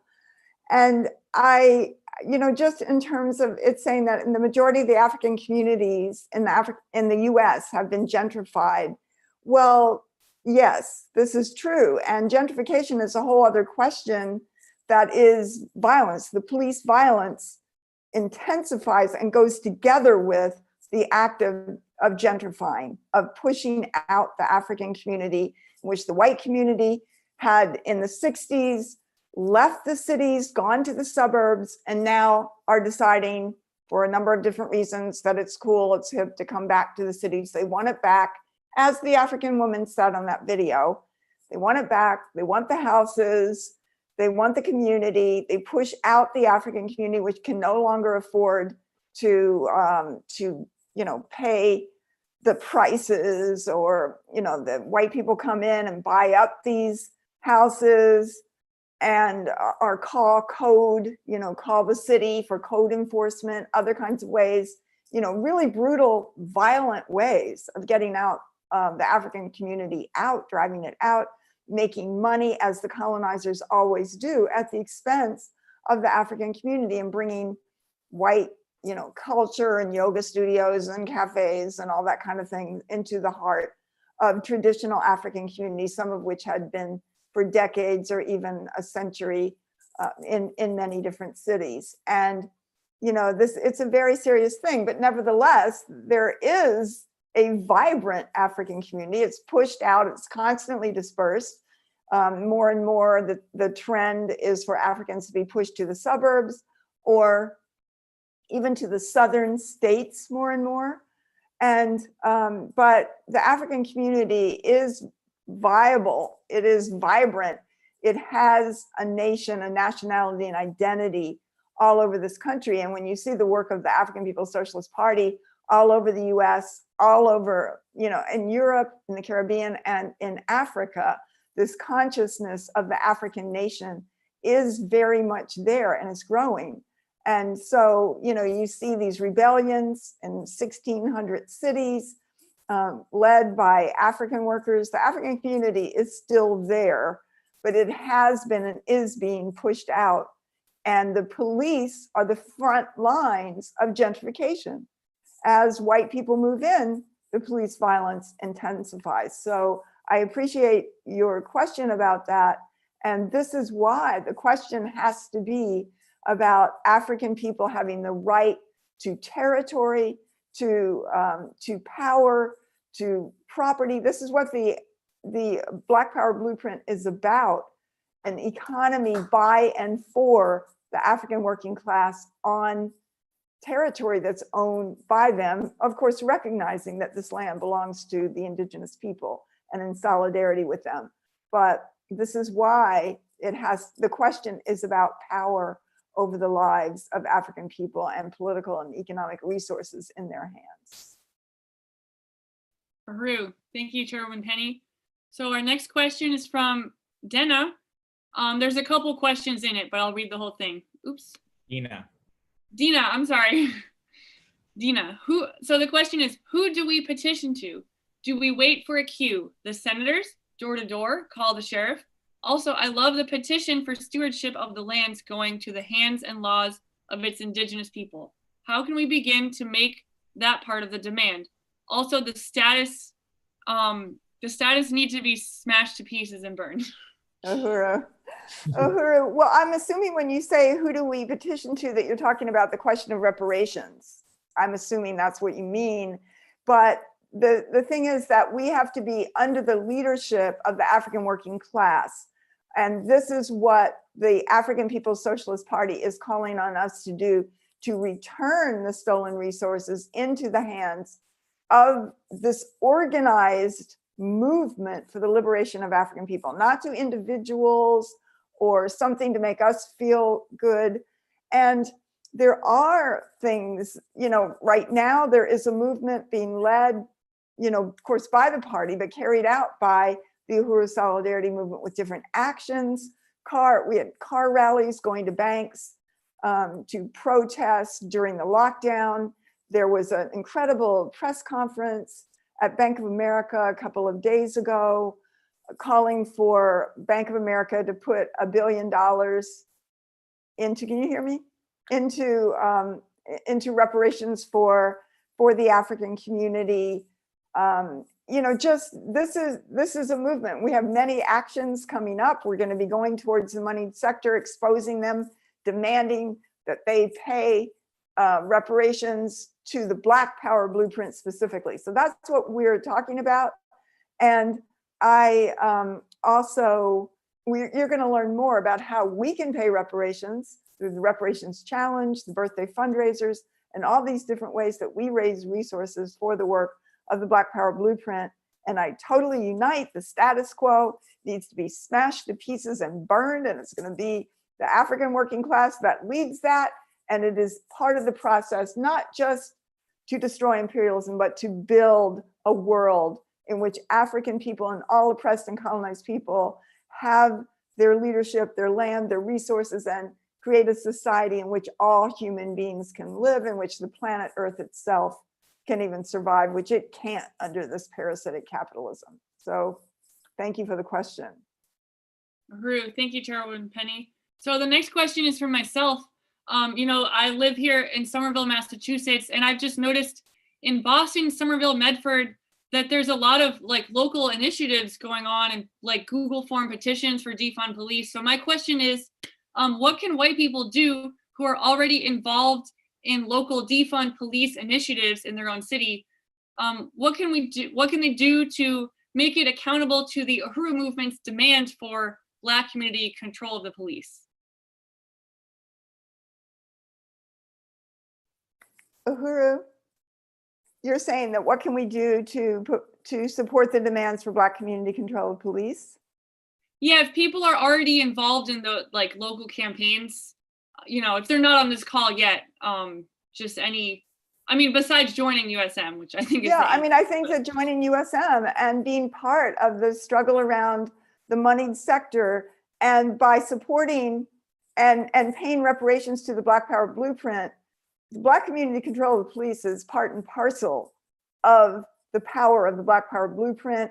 The African People's Socialist Party has also held the International Tribunal on reparations to African people as far back as 1982, and held that every year based on international law, taking state power, the right of oppressed and colonized people to take their case beyond the government, the colonial government that controls them, taking it to the World Court.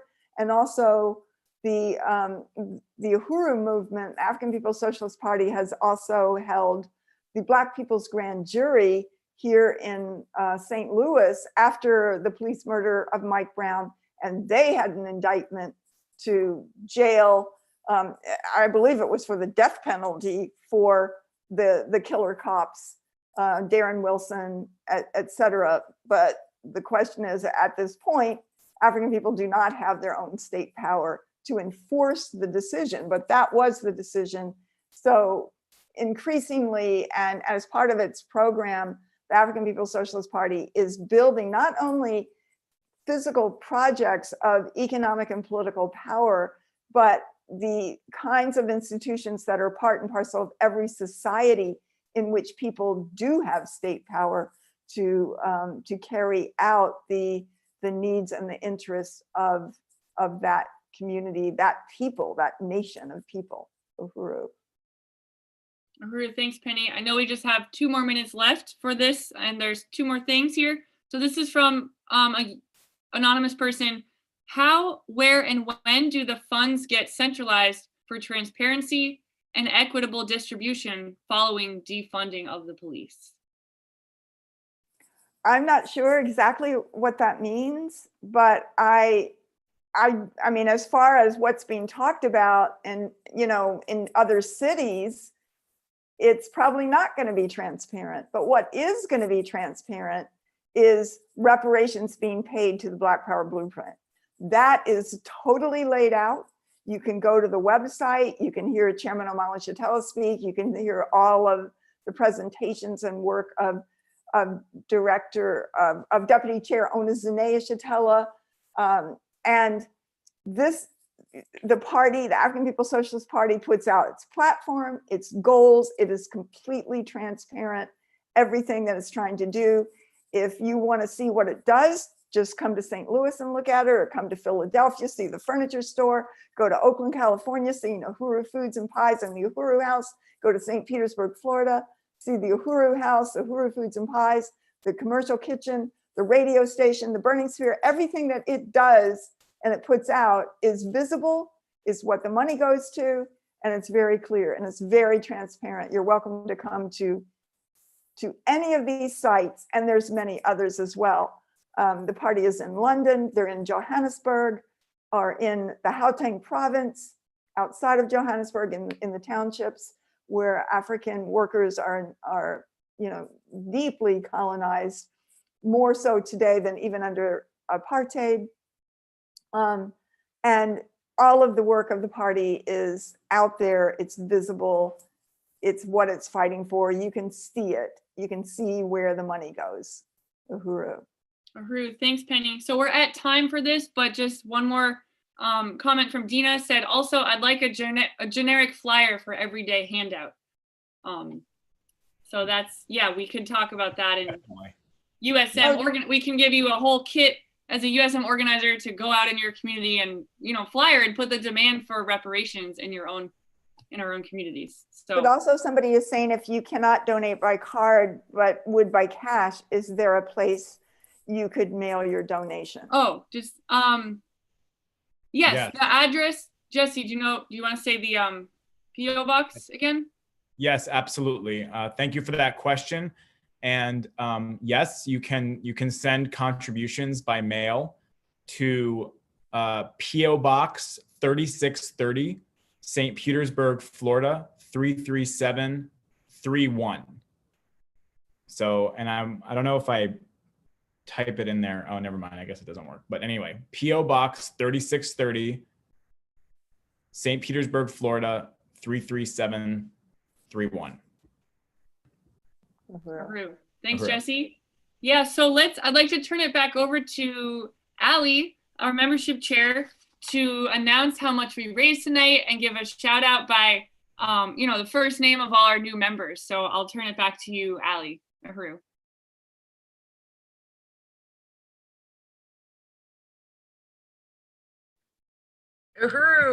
Uhuru. Well, I am really thrilled to announce where we are at with this evening. We had a $1,000 goal and we have raised $1,837, totally surpassed where we were at. So just want to give that a round of applause. And I just really want to salute all of you who have contributed to this and our amazing presenters who have, laid the foundation and told us, what we're contributing to, what we're being a part of. So, Uhuru, and I want to start off by saluting our new members who have joined. We have Maggie, Chloe, and Memphis. Really great to have you as part of this, and Mara, who also contributed to their membership. So really thrilled to have you as a part of this organization.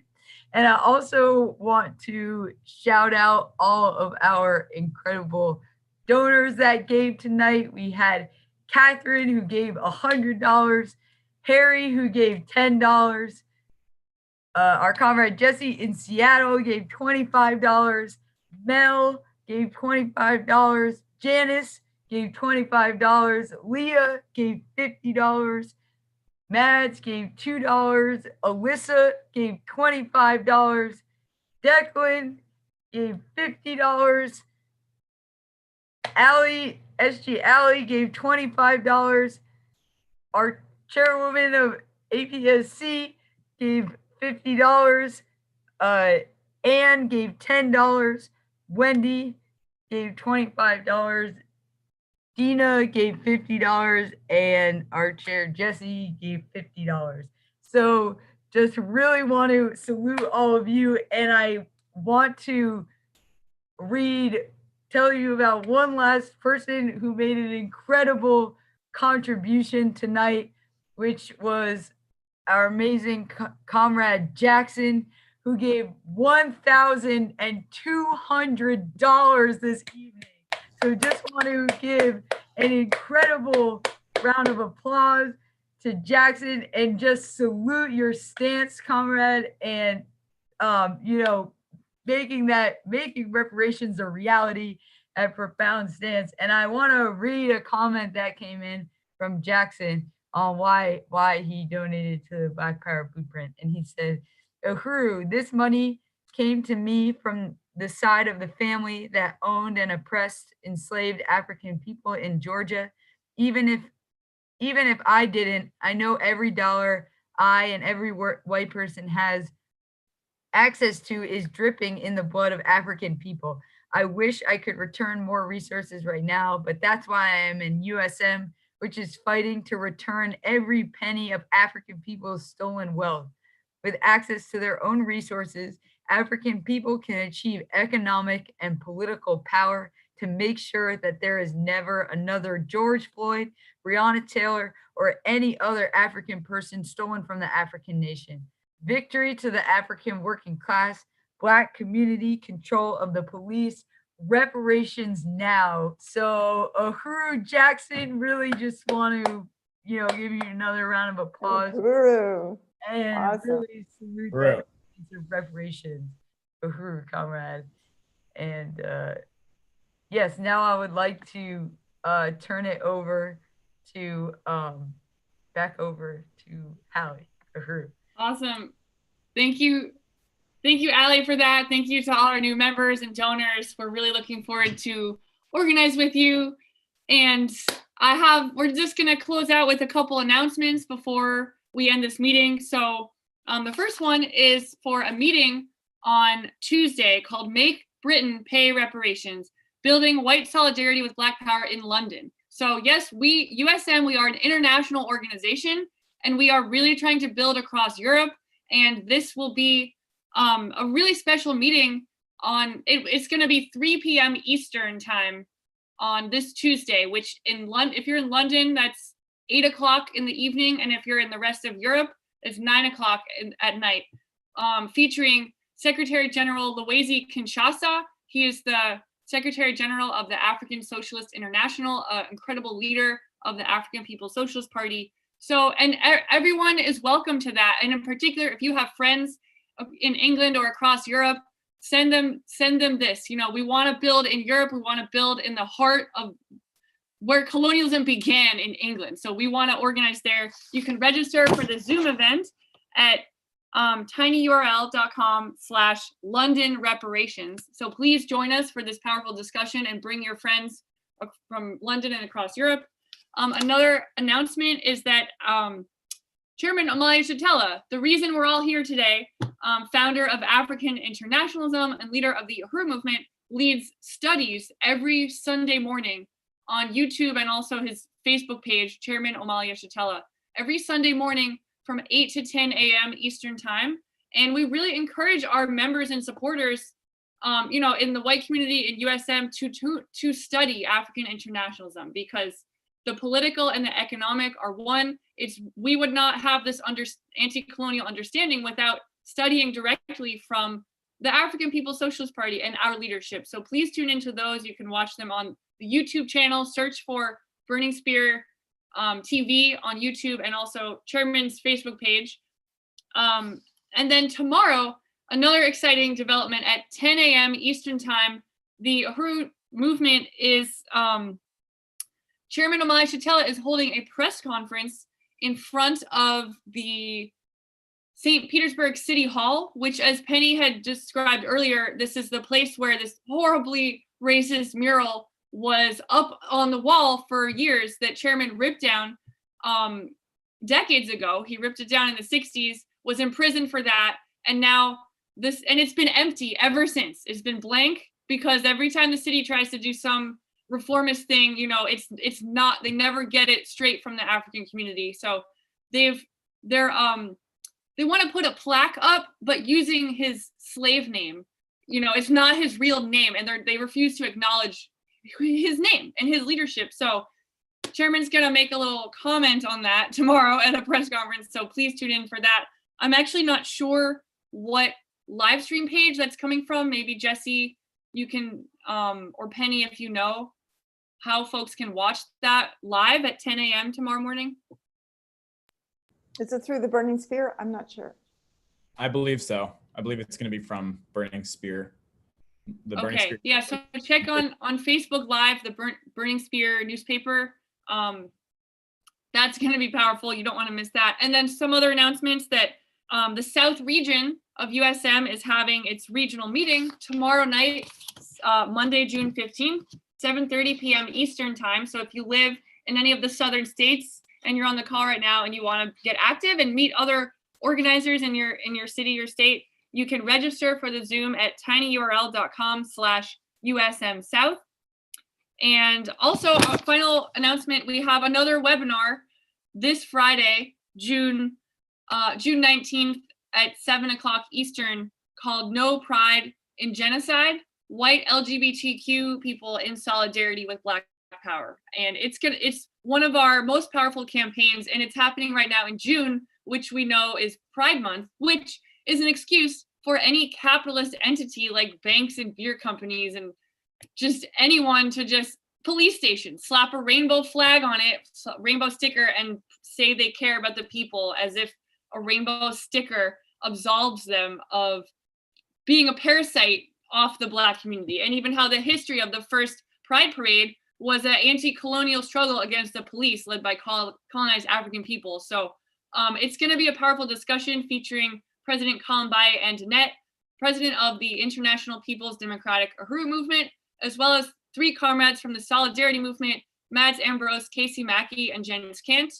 And you got to tune into that. It's this Friday, the 19th, June 19th, 7 p.m. Register at tinyurl.com/NoPrideInGenocide 2020. So that's going to be our next political education discussion, as we've had here tonight. You can also, this video will be posted on our YouTube channel. Follow Uhuru Solidarity, as well as our Facebook page, so you can share it with your friends, put it out there in the world. So yeah, before we close, I'd like to see if there's any final comments from our speakers tonight. Penny or Jesse, anything you'd like to share? Uhuru, well, I definitely want to appreciate Director Akile and would love to hear any closing remarks from Chairwoman Penny. Before we do that, I also want to salute and shout out another new member who joined during this meeting, which is Courtney. So I want to shout out Courtney and welcome you into the Uhuru Solidarity Movement. I'm really glad that you joined. And I also want to shout out Raya Fogarty, who put in $25 towards the reparations goal for this meeting tonight. So this has been really exciting. And I just wanted to add to the announcements that if you want to get involved, if you want to take the reparations challenge, which means host your own fundraiser, bring your own skills, passions, talents, interests, access to resources, and turn it into a fundraiser for the Black Power Blueprint. If you want to host a birthday fundraiser on Facebook or offline, turn your birthday into a celebration of the struggle of African people for liberation and into a fundraiser for reparations. If you want to join the social media team, the graphic design team, if you're a video editor, if you're a photographer, or if you're not and you want to be one of those things for the revolution, if you want to make Wall Street pay reparations to African people, go to uhurusolidarity.org/volunteer and fill out our volunteer form. And then you will be hearing from one of us on the National Steering Committee about the next meeting relating to that particular area that you signed up to volunteer in. So we're ready to get to work. We know that you are too, and we're excited to do this together under the leadership of the African People's Socialist Party. So go to uhurusolidarity.org/volunteer and sign up to get involved in the day-to-day work of building the mass movement for reparations to African people. Uhuru. Uhuru, thank you, Jesse. Penny, any closing remarks? Uhuru. Well, I really want to just salute the Uhuru Solidarity Movement for this really dynamic meeting tonight. This is so profound. Of course, I want to salute Director Akilé Anai and Comrade Jesse and all of you who just played an incredible role in making this happen. I'm so excited about the new members. I think I heard that there are new members from Memphis, right? That is historic. I'm very excited if that's correct. There's a new member named Memphis. Oh, but they're not from Memphis? I thought it said it was from Memphis, Tennessee, because we need to be in the South. Yes. Like they're taking down statues of Confederates. Well, we have to do more than that. We have to build a movement for reparations, for everything, all the terror and torture of African people throughout the South. So if it's not from Memphis, if that's your name, that's fine. But we need to be building all throughout the South, as well as in Portland, Boston, St. Louis, and every place else. But again, I'm very excited about the struggle of the money sector, taking the struggle to Wall Street, making them pay reparations as we force them to turn their immense wealth, the majority of the wealth on the planet, over to the Black Power blueprint and the African Revolution, stopping the flow of parasitic capitalism, turning that around back into the hands of the African working class. So I just want to end by saying unity through reparations. Reparations, Uhuru. Thank you, comrades. Thank you, everyone, for tuning in. And we will meet again this Friday for our next webinar. So we'll see you then. Uhuru. Uhuru. Uhuru.